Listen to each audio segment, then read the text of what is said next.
चलिए अब आगे बढ़ रहे हैं खबरों में और अब आपको एक बहुत ही अहम खबर यहां पर बताने जा रहे हैं। पैसा फेंको तमाशा देखो, जो लुटाएगा जितना माल वही करेगा चुनाव में कमाल। जी हां, लगता है राजनीतिक पार्टियों के लिए जीत का यही मंत्र हो गया है। देश का चुनाव हो या फिर राज्य का चुनाव, जमकर मुफ्त की घोषणाएं की जाती हैं। लोकसभा का चुनाव खत्म हुआ तो सामने 4 राज्यों के चुनाव है और राजनीतिक पार्टियों में अभी से ही फ्री की घोषणाएं करने की होड़ लग गई है। आज इसी का विश्लेषण होगा। हमारी स्पेशल रिपोर्ट पैसा फेंको तमाशा देखो। जहां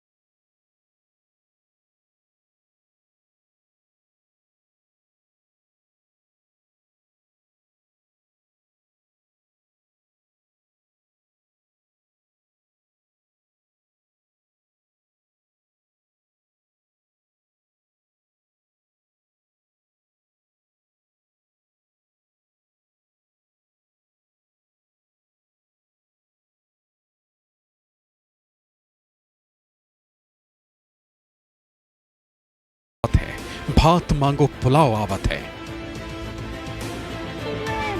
अवधी के प्रसिद्ध शायर रफीक सादानी की ये कविता आज के राजनीतिक माहौल पर सटीक बैठती है, क्योंकि 3 राज्यों महाराष्ट्र, हरियाणा और झारखंड में विधानसभा चुनाव आ रहे हैं।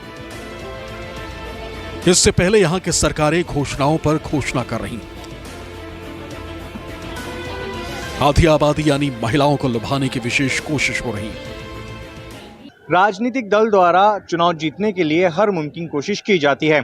इसमें शामिल है समाज के विभिन्न वर्गों के लिए लुभावनी योजना। अगर बात करें पुरुष और महिलाओं की, तो महिलाओं से संबंधित योजनाओं पर राजनीतिक दल का विशेष ध्यान रहता है। महिला सम्मान निधि, महिला पेंशन और लाडली बहन कुछ इस तरीके की योजना है। इन योजनाओं के जरिए राजनीतिक दल सत्ता में वापसी का रास्ता खोजते हैं। महाराष्ट्र में महिलाओं के लिए लाडली बहना योजना शुरू की गई। इसके तहत 18 से 65 साल तक की महिलाओं को हर महीने 1500 रुपए दिए जाएंगे। इसकी घोषणा राज्य के मुख्यमंत्री एकनाथ शिंदे कर चुके हैं। राज्य सरकार ने मुख्यमंत्री माझी लाडकी बहीण योजना सुरू केली आणि दर महिन्याला त्यांच्या खात्यामध्ये डीबीटीद्वारे 1,500 रुपये जमा करण्याचा ऐतिहासिक निर्णय घेतला।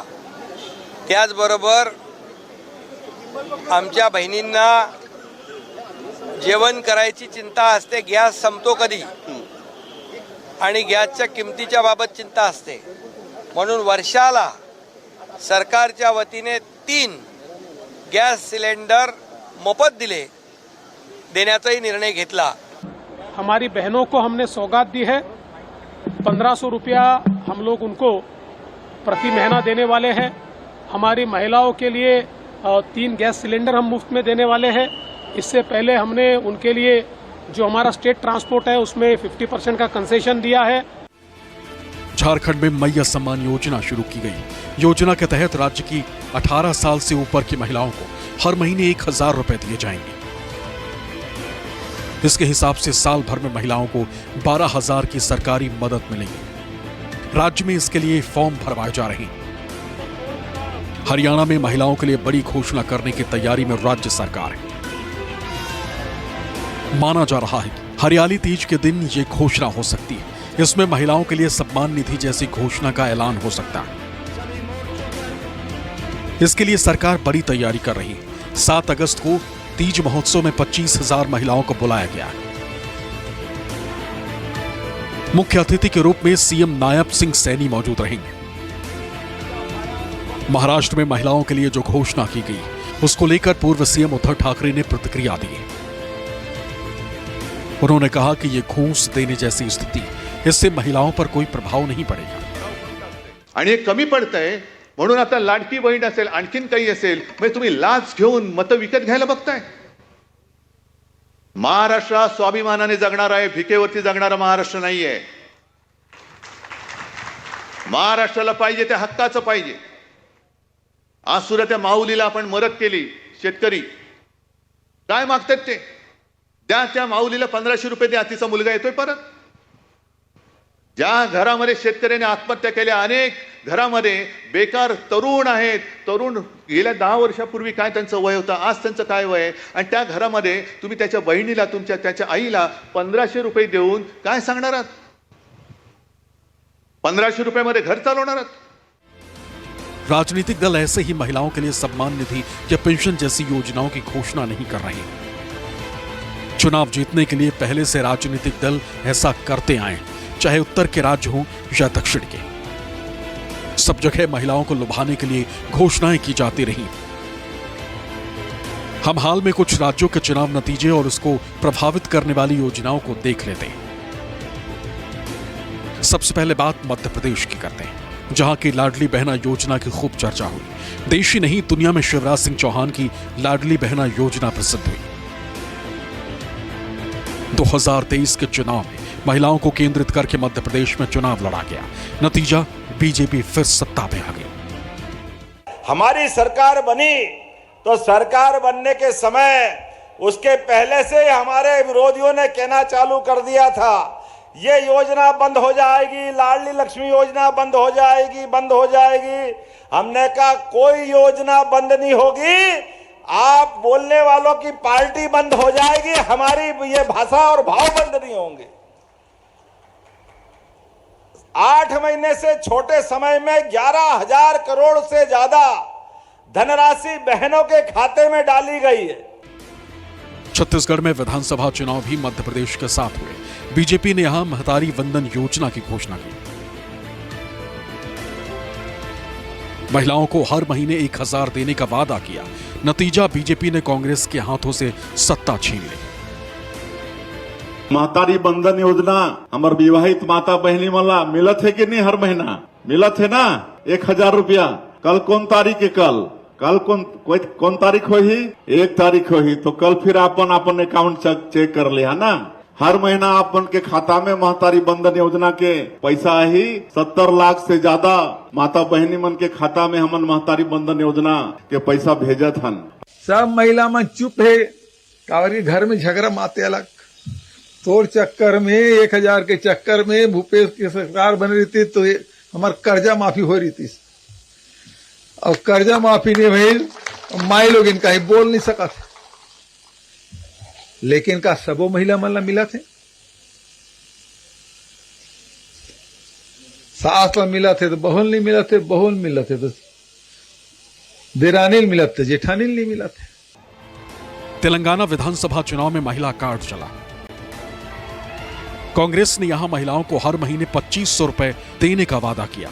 राज्य में कांग्रेस की पूर्ण बहुमत की सरकार बनी. चंद्रशेखर के नेतृत्व वाली बीआरएस सरकार की वापसी नहीं हुई.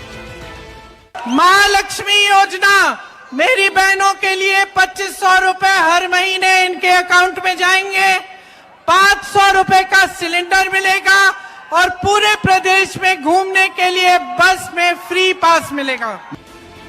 लोकसभा चुनाव के साथ आंध्र प्रदेश के विधानसभा चुनाव में भी एनडीए गठबंधन ने महिलाओं पर दांव खेला. उनको 1500 रुपए महीना पेंशन देने और बसों में मुफ्त यात्रा का वादा किया. नतीजे एनडीए के पक्ष में रहे. बंपर बहुमत के साथ राज्य में चंद्रबाबू नायडू के नेतृत्व में एनडीए ने सरकार बनाई. उड़ीसा के चुनाव में भी महिलाओं को 50,000 रुपए का नगद वाउचर देने की घोषणा बीजेपी की ओर से की गई. नतीजा हुआ, राज्य से नवीन पटनायक के नेतृत्व वाली सरकार की विदाई हो गई और पहली बार राज्य में बीजेपी की सरकार बनी. मोदी जी का गारंटी दिया गया है जिसमें लोगों का विश्वास है कि ये जरूर होगा. सुभद्रा योजना जो है हमारे माताएं बहनों के लिए वाउचर 50,000 का, ऐसे बहुत सारे हमारे जो प्रतिज्ञा है लोगों के लिए बहुत उत्साह क्रिएट कर रहा है. लोकसभा चुनाव में भी इंडिया गठबंधन की ओर से महिलाओं को साल में 1 लाख देने का वादा किया गया. यूपी जैसे राज्य में इसके फॉर्म भरवाए गए और नतीजे सबके सामने। यूपी में इंडिया गठबंधन की जबरदस्त वापसी हुई, उसे 80 में से 43 सीटों पर जीत मिली। हर गरीब परिवार में से एक महिला का नाम चुना जाएगा। साल का 1 लाख रुपया बैंक अकाउंट के अंदर, 8,500 रुपए बैंक अकाउंट के अंदर। 4 अगस्त 8,500 रुपए हर महीने पहली तारीख, खटाखट खटाखट खटाखट खटाखट खटाखट। बीजेपी के लोग बड़े घर बनाए हुए हैं और दिल्ली वालों ने जब से सुना है कि इंडिया गठबंधन गरीबों के लिए फैसले ले रहा है, ये दिल्ली वालों ने जब से सुना है, दिल्ली वालों ने जब से सुना कि गरीबों के लिए फैसले होने जा रहे हैं, तब से वो आपके प्रत्याशी के खटाखट खटाखट खटाखट की नकल करने लगे हैं। महिलाओं के साथ समाज के अन्य वर्गों को भी प्रभावित करने की योजनाएं शुरू की जाती हैं। इसकी शुरुआत दिल्ली से मानी जाती है, जब आम आदमी पार्टी की ओर से बिजली पानी मुफ्त देने की घोषणा की गई थी, जिसके बाद से राजनीतिक दलों में मुफ्त देने की होड़ लग गई। हालांकि देश के प्रधानमंत्री नरेंद्र मोदी ने ऐसी योजनाओं को लेकर कड़ी प्रतिक्रिया दी थी। हमारे देश में मुफ्त की रेवड़ी बांटकर वोट बटोरने का कल्चर लाने की भरसक कोशिश हो रही है। ये रेवड़ी कल्चर देश के विकास के लिए बहुत घातक है। इस रेवड़ी कल्चर से देश के लोगों को और खास करके मेरे युवाओं को बहुत सावधान रहने की जरूरत है। जब पीएम ने मुफ्त की रेवड़ी शब्द का इस्तेमाल किया था, तो आम आदमी पार्टी के नेता अरविंद केजरीवाल ने कहा था कि रेवड़ी तो प्रसाद में मिलती है। जब आप अपने दोस्तों के हजारों हजारों करोड़ रुपए के लोन फ्री में माफ कर देते हैं, ये फ्री की रेवड़ी है। जब आप विदेशों की यात्रा में जाते हैं और विदेशों की यात्रा के बहाने आप अपने चंद दोस्तों के लिए वहां ठेके लेते हैं विदेशी सरकारों से, ये फ्री की रेवड़ी है।